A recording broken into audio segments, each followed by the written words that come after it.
Afterschool Professionals. Please welcome Heidi Ham and Suzette Harvey.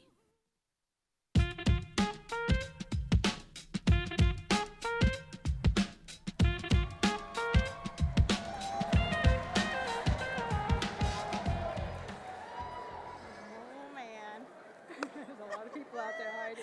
Hello, NAA23.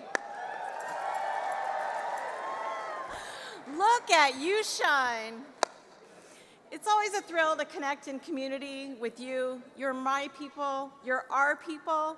And as the COO, I just gave myself a promotion. That's how we do it at NAA. Thanks, Gina. Love you, man. COO of NAA, I'm honored to get to know you and your states, your stories, what's important to you, and why you do this work. Welcome to Florida. It's a beautiful location. Beautiful location. However, the location of the convention does not dictate the content. To be honest, we were wary of hosting an event in Florida. We are beyond concerned about the state's legislative actions that negatively impact Florida's youth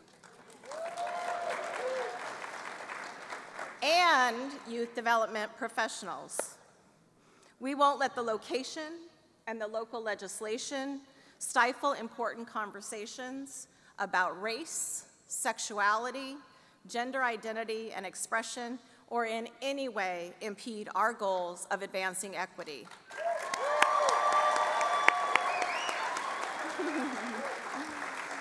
We are here to support all OST professionals from Florida because we know you need our support and beyond, who show up as their authentic selves and are committed to creating safe spaces for young people to thrive. And now, to share more about the work in Florida and to welcome you all to her home state, we've invited NAA board member Suzette Harvey. Thank you, Heidi. So I lead a team at Primetime Palm Beach County, which is a couple of hours down south. So Primetime is an intermediate organization that provides resources and supports to the OST professional to develop programs that inspire children to be the best and allow them to thrive academically and socially. At Primetime, we create equitable, inclusionary support for the after-school professional. We meet practitioners where they are and provide them with coaching, training, wellness supports, and recognition for their great work. Now, I know I have a lot of Florida colleagues here who do similar work.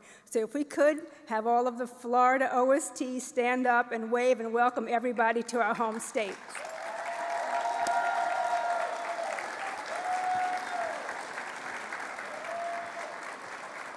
It makes me so proud to see so many of y'all. Thank you. I'm also proud to serve on the NAA board.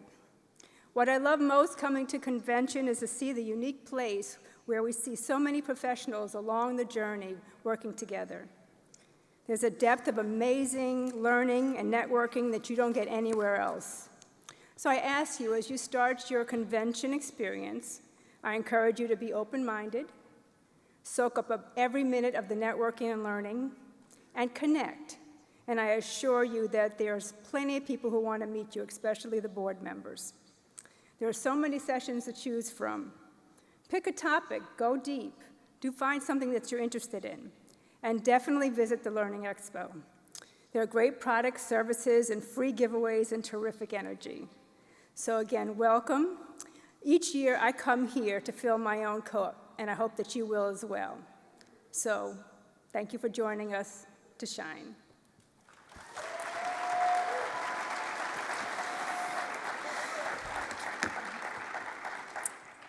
Thanks, Suzette. You're welcome. So let's recognize some other special people who are here. Is it your first time at convention? Where are first-timers at? Welcome to all the first-timers. You wear your purple VIP ribbon. That's your special VIP, you got it. You wear that ribbon and you wear it loud and you wear it proud. We are glad that you are here. And the NAA board, will you please stand if you are able? they all over the place. They're all over the place. Thank you so much for your leadership. And for board members, Carlos Santini, Dara Rose, Thea Pace, Elizabeth Folks, and my friend Suzette, who are nearing the end of their board terms, a very heartfelt thank you from Gina, from me, the staff. Thank you for sharing your leadership and your service.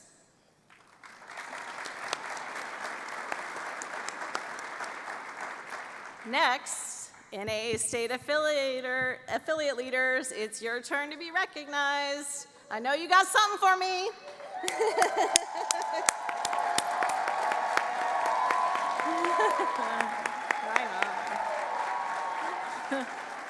Thank you for your incredible work in states across the nation. And now, last but not least, let's have all of the OST professionals stand if you are able. Come on.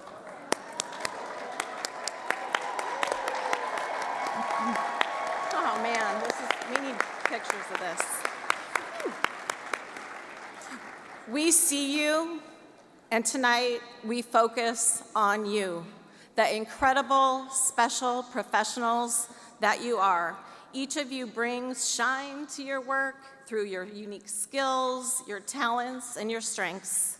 NAA is committed to bringing the authentic, compelling voices from our community to the main stage. So for 2023, we have invited 7 brave and powerful professionals to join us, and we can't wait to hear their stories. To bring them to you, I can't help but smile on this. We have a very special guest host, SHENEIKA Simmons, the founder. Oh no, she has a fan club already. I'm a member. SHENEIKA is the founder and principal consultant at Simmons Leadership Services. In 2022, she was recognized as one of NAA's next generation leaders, and currently she's the programs manager at the Wake Ed Partnership in North Carolina. We are delighted she's bringing her energy to NAA23. Welcome, SHENEIKA. Yes, HEIDI! Yes! Yes! Hey, y'all! Hey! No. We got to do it again. Y'all are not bringing it. It's you, us, we, all together, all of us, everybody, shine. Let's try it again. Woo! Yes! Yeah, that's what I want to hear. So I first want to start by saying thank you all. Thank you to the NAA family. Thank you to Heidi, Gina, Terry, everybody. And thank you for allowing me to take space at NAA this year. Oftentimes when we think about out of school time, our landscape, the work we do, we immediately think about our students. We think about their families. And we start going down the list of the families, the partners, the friends, everybody. But we often don't think about the unsung heroes that we are, or that you all are. Y'all are like the Avengers. Oh my God, I know, it's incredible. So let me tell you why, because I know some of y'all are like, oh, here she goes, she about to get cheesy, and you're right, I am. So some of us are like the Avengers because we often, just like all the Avengers, we're strong by ourselves. We are great by ourselves. I mean, we are, like, welcome to the gun show. Like, we are strong. But as a collective, we are even better. We are the strongest we've ever been, just like the Avengers. And so some of us, we model traits like Captain America, right? Where he has a go-getter, never give up attitude.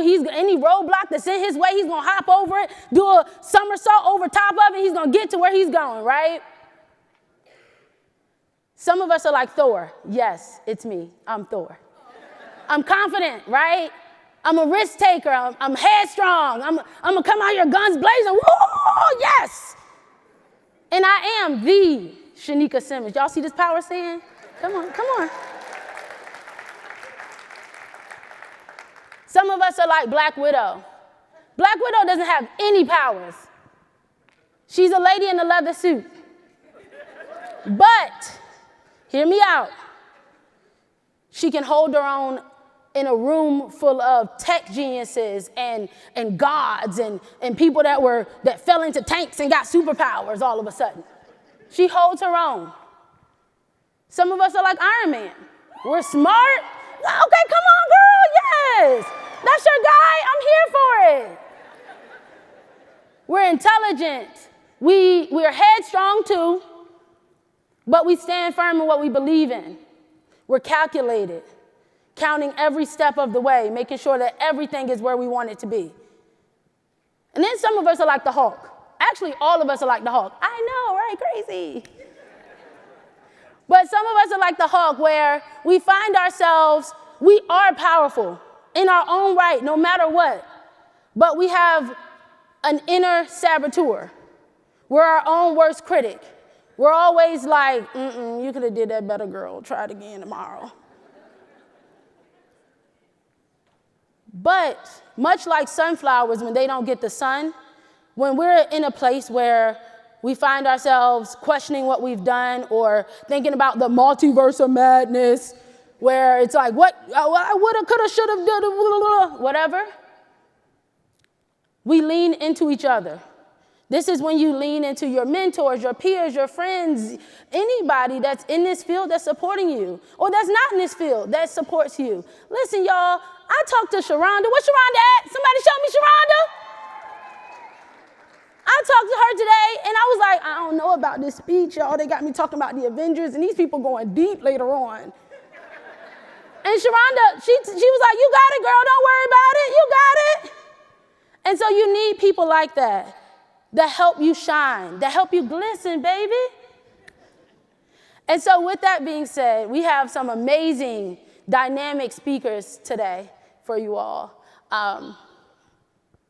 We're going to start with LATASHA Golden, who's going to help us dive deep into our identity and how that plays a part in what we do. Then we're going to hear from MARISSA Badgley, who's going to talk about our favorite villain of all time. Can y'all guess who it is? No? No? No, it's not Thanos. No. It's burnout, man, burnout. And then we'll have Cheryl Oates, who's going to talk to us about really shining and what that takes for us to be our best selves. So right now, I need you guys to give a warm NAA welcome to LATASHA Golden.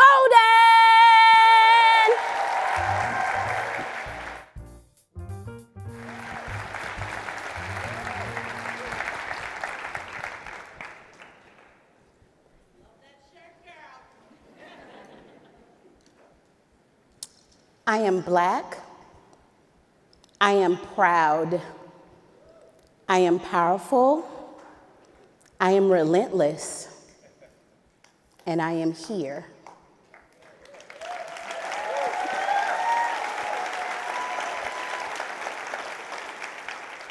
Growing up as a young Black girl in inner city Miami, Florida was the best time of my life.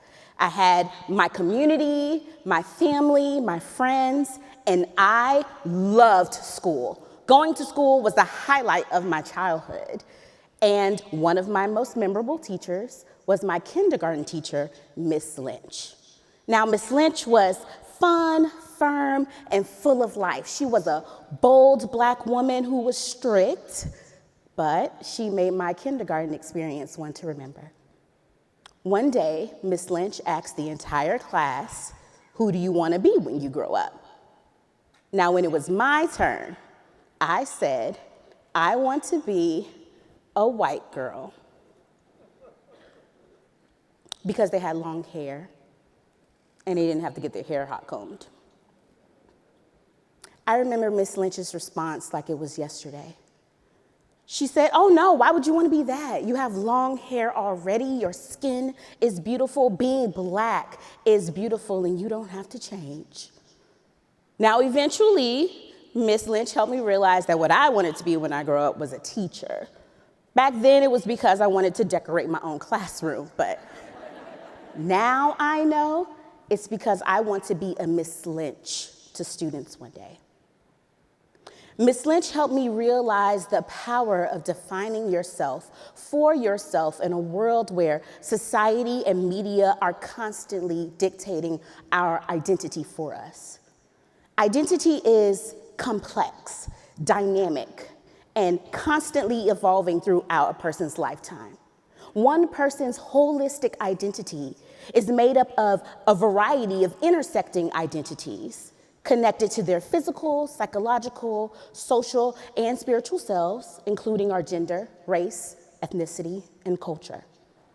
As a young Black girl growing up in the projects, there were things that I believed about myself, things I knew to be true. And there were things I absorbed from my community, my family, my friends, peers, and even teachers. Words I remember hearing to define who I was included pretty, smart, confident, aggressive, assertive, demanding, talkative, unfocused, unmotivated, gifted, creative. Oh, and my favorite, loud. Very early on, I had to learn how to rumble with the words used to define myself, learning how to strip away what didn't fit and keep what felt just right. And believe it or not, our youth are having a similar experience, arguably a heightened experience in this age of technology and social media. Our communities reach far beyond the few blocks radius of where we live to the far-reaching, endless boundaries of the World Wide Web. Can you imagine 5-year-old LATASHA flipping through an iPad, looking at countless images of pretty girls that didn't look like her? Now imagine Miss Lynch saying, baby, you look beautiful just the way you are, expanding what I believed beyond what I see. As a youth development practitioner, I believe that youth possess an expanding self-narrative about who they are, what they're capable of, and what they want for themselves and their community. According to Dr. Gholdy Muhammad in her work, Cultivating Genius, the pursuit of identity helps students make sense of who they are. The pursuit of identity is important because youth want to see themselves in their learning. They need opportunities to rumble with the words used to define themselves, to know, validate, and celebrate who they are and what they want to be. They also need opportunities to learn, love, respect, and live in harmony with those who may differ from them. Now, before we can support youth in getting to know themselves and others, we must first do our own mirror work. This looks like deeply unpacking our own histories, identities, biases, assumptions, and tensions with racism and other oppressions that we've learned and experienced, and even practiced. Holding up a mirror to yourself could be challenging.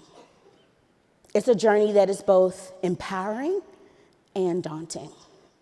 But there is value in deepening your own understanding of your identity so that you can help students cultivate their own. To do the mirror work, first we start with self-reflection and self-awareness, thinking deeply about the social identities we hold, how those varying identities intersect with each other and create the story of who we are. Then we address our blind spots and unpack our biases. Thinking about all of the privileges and oppressions that we've experienced because of those identities, and then ask ourselves, how have I learned and made decisions about how to be?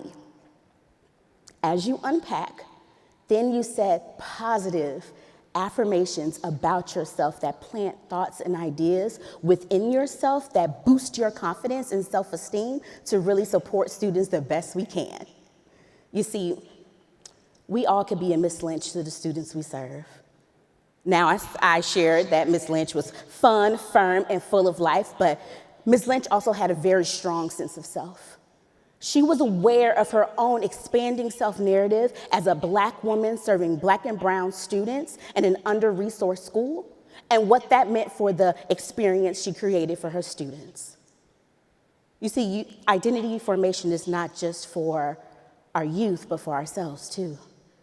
Whether you hold the identity of your students or not, knowing who you are in the context of where you serve and who you serve impacts how we show up every day.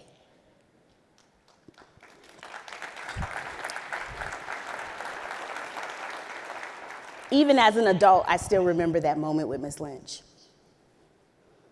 That experience helped cement my confidence, my agency, and my goals. And now, I can loudly say, I am Black, I am proud, I am powerful, and I am relentless, and I am here. Who are you? Thank you.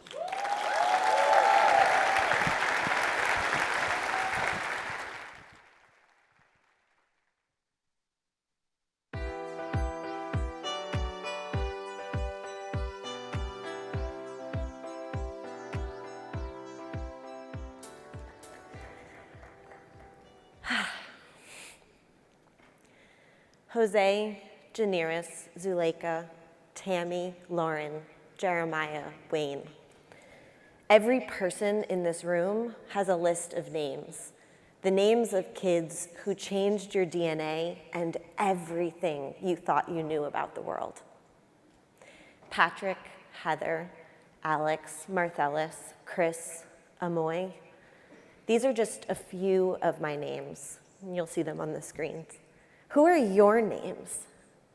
Shout those names out loud to the room. Who changed your life?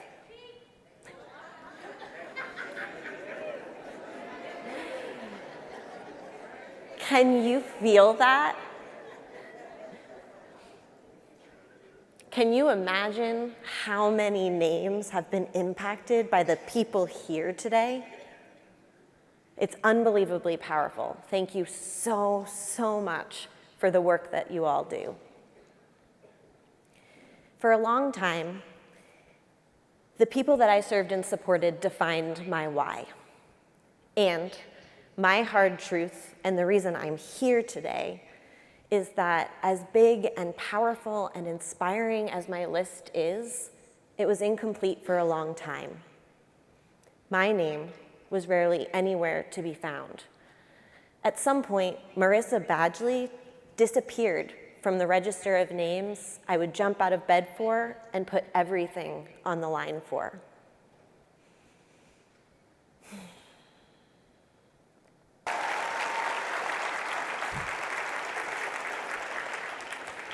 This is a raw story because I used to think it was noble to put myself last.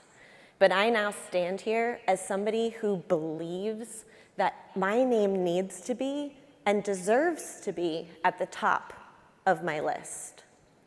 I now know that I cannot be the change I wish to see if I am not here to see it. And I almost wasn't. You may or may not be surprised to know that during my time working directly in the youth development sector, I experienced profound burnout several times.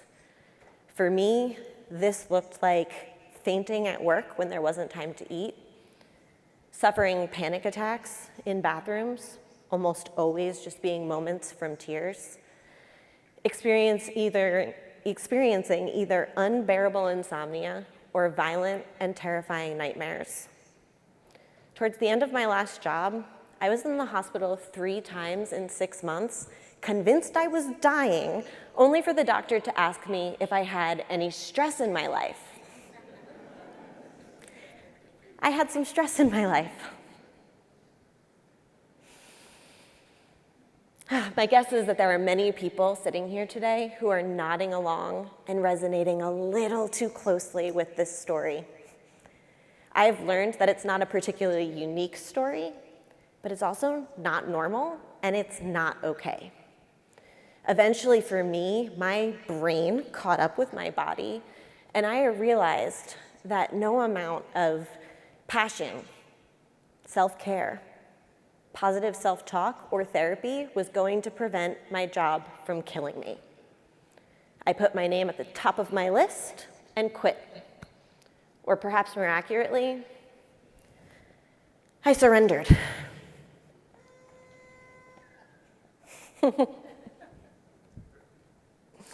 After I left my job, I took several months to heal and recover from what I now refer to as PTWS, post-traumatic work syndrome. During this time, I felt all the things: anger, shame, grief, a whole lot of guilt, frustration, failure. But I also experienced something else: relief. The gnawing sensation in my gut that had become such a part of my daily life just disappeared. I started sleeping more deeply, laughing more authentically. I started rediscovering myself, reclaiming my power, and imagining who I wanted to be in this next chapter of my story. In hindsight, and with some distance from the situation, I started to truly understand how much I sacrificed by putting my name at the bottom of my list. And I also began to see how the system and culture of our field failed me and continues to fail so many of us. You see, there were many moments when I tried to ask for help, where I tried to advocate for myself and set better boundaries, and the responses I heard will likely sound familiar to some of you. You can't take time off right now. We need you. Things will slow down soon. We just need to get through this quarter. We're all stressed right now. I'm burned out too. We really appreciate how hard you're working. Think of how much impact you're making. You should go for a massage or take a bubble bath this weekend. I hear that you worked 60 hours last week, but no. There's nobody else who could possibly take that project from you. Here, maybe a little lavender will help.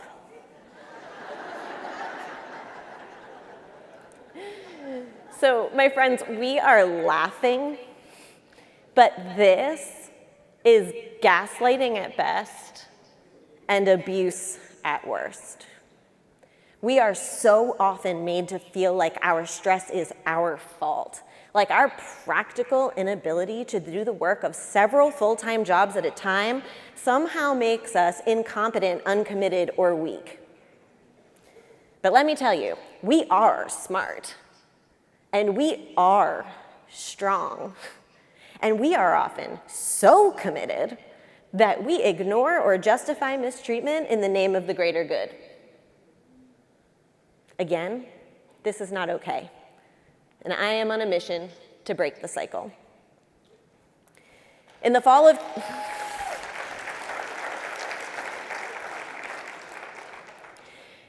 2019, I started my company, Revolution, that's love in the center of the revolution, to prevent what happened to me from happening to others, to prevent all of you from having to go through what I went through, to create a reality where you don't have to quit. Because hear me clearly, I don't want you to quit. We need you. Those names we shouted out at the beginning, they need you. And as a field, we have a little bit of work to do. At Revolution, we help organizations build strong, sustainable, and healthy workplaces with engaged and thriving employees, compassionate and powerful leaders, and human and heart-centered cultures. We are reimagining the world of work and helping others create professional ecosystems that are truly supportive of human beings. And let me tell you, I am on fire. It's working. It's working for my clients, and there are several of you here today, and it's working for me. I'm not going to pretend to be perfect at this yet, but I stand here as somebody who now says my own name loudly and proudly. This is me, MARISSA BADGLEY, the girl whose inner light is sparking meaningful transformation in the world without sacrificing herself.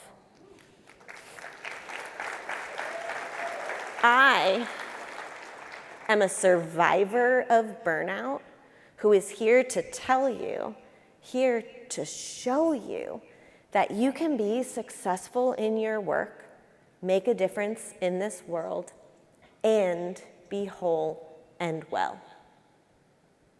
So here's my dream.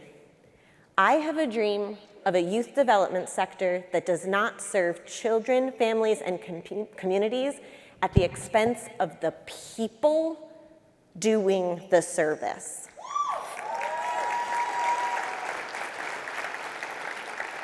I believe this dream is fully possible, and here's how we begin. Number one, we must break the burnout cycle. We must recognize that burnout is a workplace hazard and not just an individual experience. We must teach what it looks like and feels like. We must uncover what's causing it. We must intervene when we see it happening, help people heal when it has already happened, and take concrete actions to prevent it from happening to begin with. Number two, we must eradicate blame and shame. We must create the conditions for people to seek out the care they need without feeling like they themselves did anything wrong. When people come to us and say they need a break, we need to believe them. When people tell us what they need, we need to trust them. Number three, we must give more than we ask for. We must pour into the people doing this important work without asking them to martyr themselves. Number four, we must invest in prevention. We must invest in professional wellness for the people doing the work with the same enthusiasm as we invest in social emotional learning, STEM, or the arts. We have to take a hard look at the systems of our field that perpetuate burnout and do whatever is within our power and privilege to advocate for sustainable change. And lastly, the most important one, we must nurture ourselves. We must never forget that we deserve to be on fire and to give ourselves the same love that we give to so many others. We must always remember our own names. So who's here? Call out your name. Let's claim this space.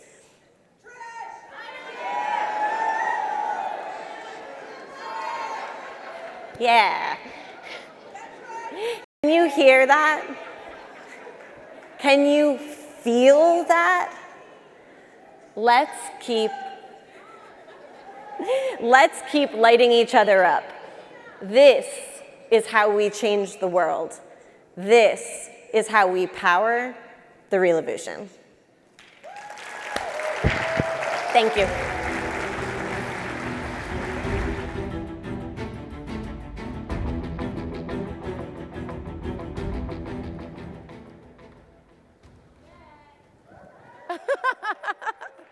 Y'all, let's give it up for LATASHA Golden and MARISSA Badgley one more time. Woo, woo, woo, woo, woo!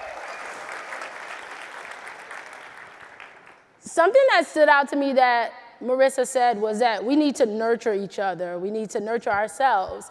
And so right now, we're going to take it way back, way down south to Southern Baptist Church, okay? And I want you to turn to your neighbor and say, neighbor, won't he do it? I don't know who that was, but won't he do it? Will it? Okay, I don't know who that is, but yes. I want you to say, neighbor, thank you for all you do. And if nobody's told you today, I love you.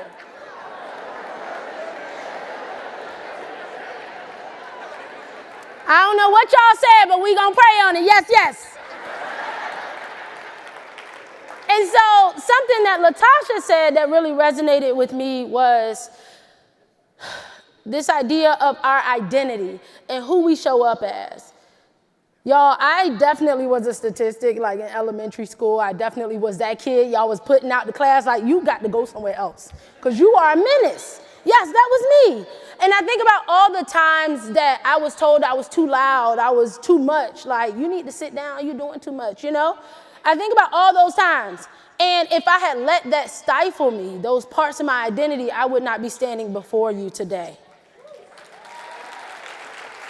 I think about my students that have seen me in this. I used to tell my 6th grade students, if you see me mess up on that stage, you better clap. You better act like I was supposed to do it. Y'all need to support me. And I think we have to have that same grace for ourselves, that who we are, who we show up as, we need to be that person because our kids are watching. And because of that, we have our next speaker. Cheryl Oates is going to come up here. And she's going to tell you, I told y'all she's going to show you how to shine. Now, I'm shining, okay? Hold on, check it, pictures, get them, okay?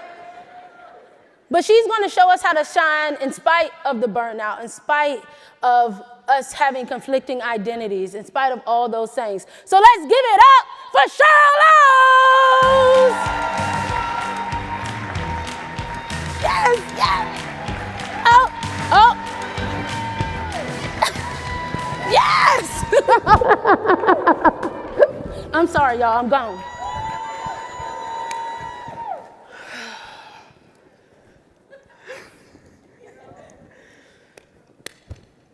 Well, hey, everybody.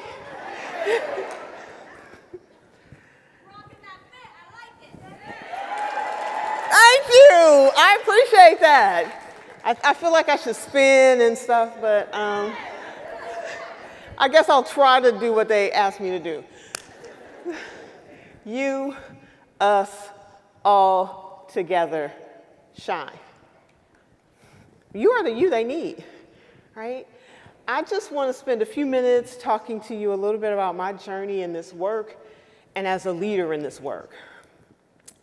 I am an introvert. Yeah, y'all process that for a moment, but it's true.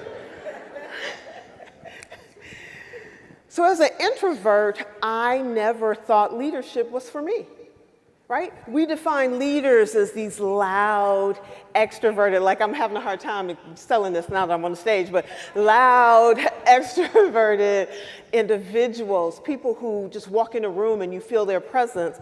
I never described myself as that. I still don't describe myself that way, right? And so I just figured, well, I shall not be a leader. But through this journey, right, there's some things that I experienced that helped me to adjust, adapt, and accept the label of leader. And so I just want to share a few of those with you this evening.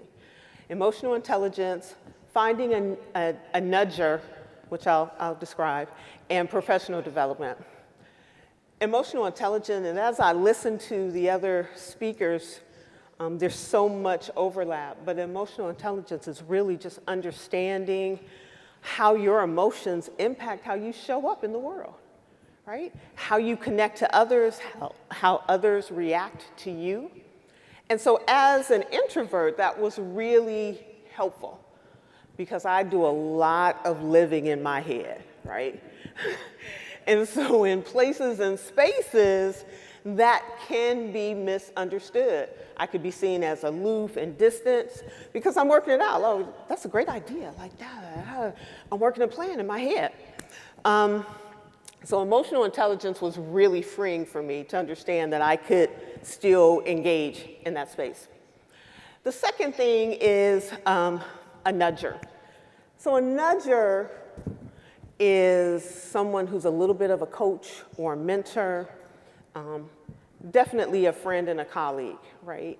And I met my nudger at an NAA conference years ago. Woohoo! Yes. And so we would meet, we would talk about his work, my work, but what he really did for me, he would ask me questions, right? that helped me think about how I show up in this work differently. That was amazing for me, because I could walk away from seeing him, I could go and I could think about those questions. I didn't have to actually answer them. The answer became irrelevant, but it made me begin to rethink how I really fit in the work. So that was really helpful. Emotional intelligence, finding a nudger, and then the third one is professional development. And you are here, so you already have some interest in professional development, right? So thank you for that. But I also want us to remember that even as we pursue it, professional development that is, that we also need to think about how it applies to us. How do we still show up as our authentic selves, right? It's great to go through leadership development. It's awesome. You have great speakers. They do all these things. I can't be them. I should not be them, right? HEIDI is great. I can't be HEIDI. You're great. I just can't be you. I have to figure out how I lead, right? And so that really becomes important. And when we think about the young people we serve, that we work with, they need us to be authentic. They need to have real connections, right? And so the more we show up authentically, the more that happens. So emotional intelligence, understanding how we show up, how we connect, finding a nudger, someone who's going to gently push you out of your comfort zone, but push you nonetheless. And finally, showing up as our authentic selves. There's a line in the poem, Our Deepest Fear, that says, when we let our light shine, we unconsciously give permission to those around us to do the same. Imagine. Just take a moment and imagine what that looks like, right? As you show up, then your young people show up. Then their families show up. Then your colleagues show up. Then our funders show up. Then our stakeholders show up. Just imagine what that community could look like. You, us, all together shine. You are the you they need. Thank you.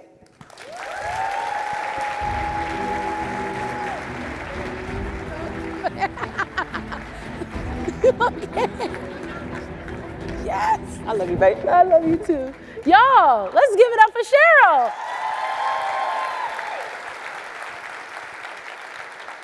Cheryl talked about this idea of a nudger. I've never heard that word in my life, but I'm going to use it now. In fact, I don't know who that is right there. 1, 2, 3, 4, about 7 rows in the red. You're welcome and thank you. You, good sir, are my nudge buddy. We'll be seeing each other. But seriously, in places like this, we are able to meet so many different people. Y'all, I want to shout out Brad Lauderman. I don't know if he's in the room. Are you in the room, Brad? Wherever you are, every time I see you, it doesn't matter if it's virtual. It doesn't matter if it's in person. Brad's like, SHENEIKA! And I'm like, Brad! And it's a whole thing. We're family now. I'm coming to whatever barbecues, cookouts, whatever he's doing, I'm coming. I don't know where you at, but hey, Brad. And so, guys, as we finished our last showcase for the night, we are approaching my favorite part of convention, the opportunity where you guys get to show up, show out, and show off. Yes. And to do this, we have our state affiliates and state leaders to do the roll call of states. Y'all not hype enough for me. Y'all are not hype enough. Get it up. Come on. If you stay ready, you ain't got to get ready. Yes. Yes. Come on now, y'all.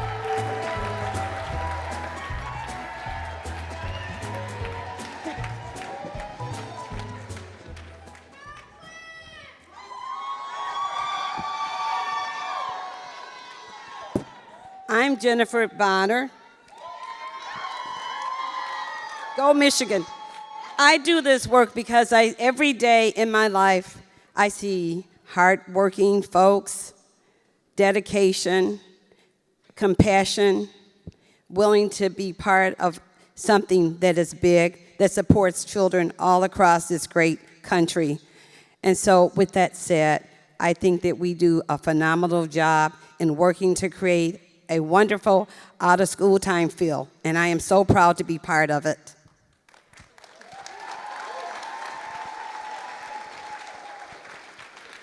I'm Zoe ZULAUF from Utah, and I do this work because after school is a fundamental building block of strong communities.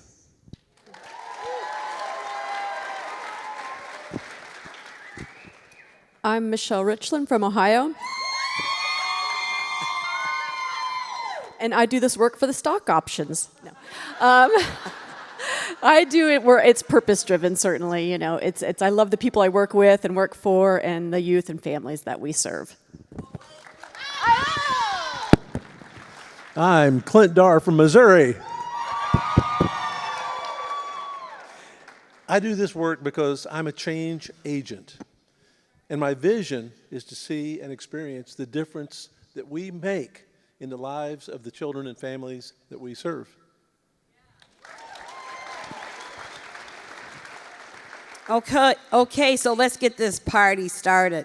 In alphabetical order, when we call your state, shout out and show how together we shine. Are we ready? The great state of Alabama. Alabama's in the house. Alaska.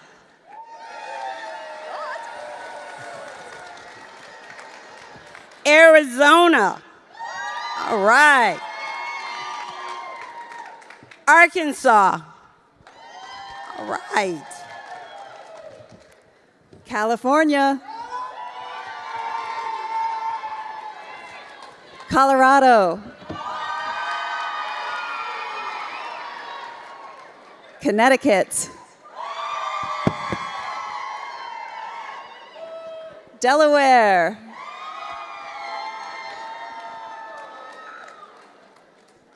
How about our host state of Florida?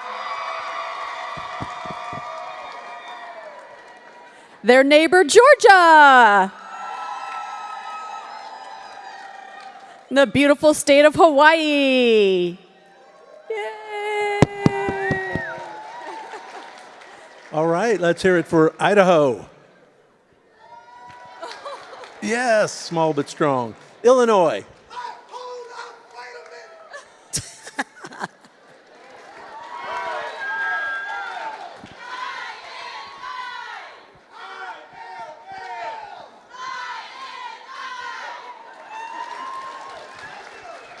All right, Indiana. And Iowa. Iowa, thank you. Okay, Kansas. Kentucky. Louisiana.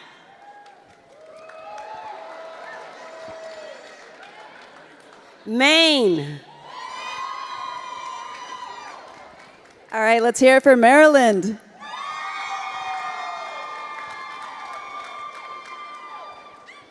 Massachusetts. Michigan. Yeah. And Minnesota.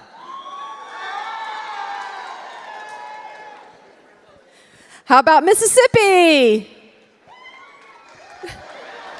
Yay, Mississippi. How about Missouri? Montana. Yay. Root for our fellows, right? How about Nebraska?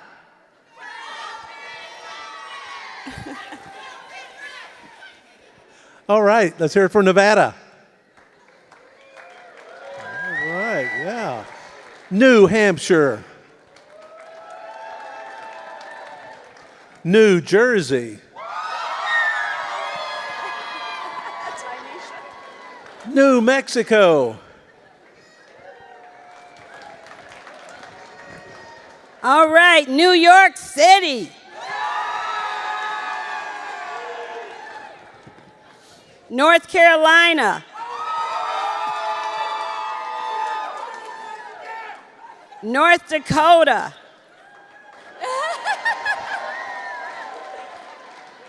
Ohio. OH!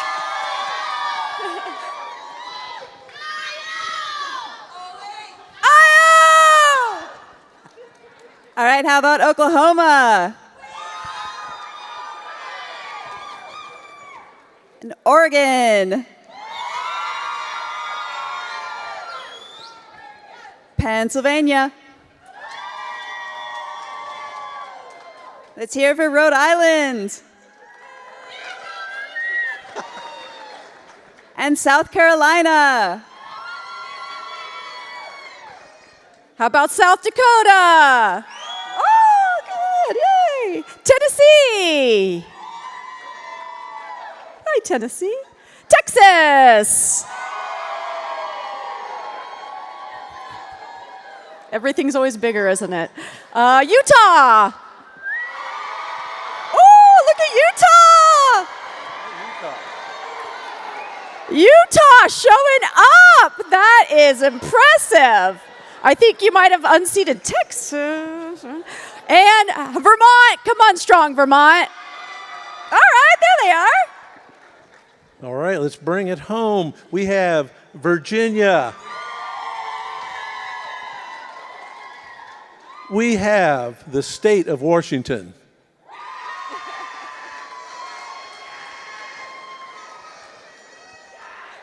How about Washington, D.C.? Great. West Virginia. West Virginia. And Wisconsin. And how about Wyoming? Yay! All right, I am hoping we didn't miss any states, but I would also like to give a shout out to any international guests. Okay, let's hear it. All right, that concludes our roll call of states. Thank you, everyone. Next up, HEIDI.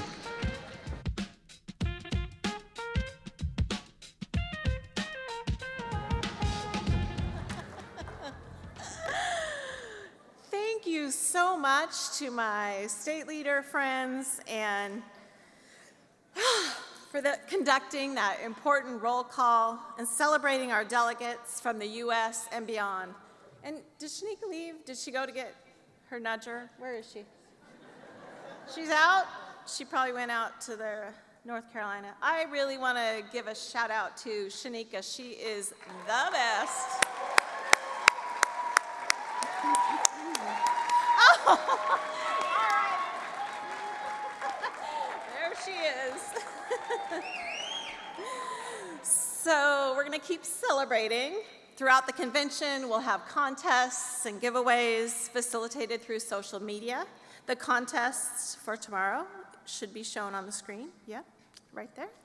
Let's head to the Learning Expo welcome reception and keep the celebration going. We'll hope to see you there.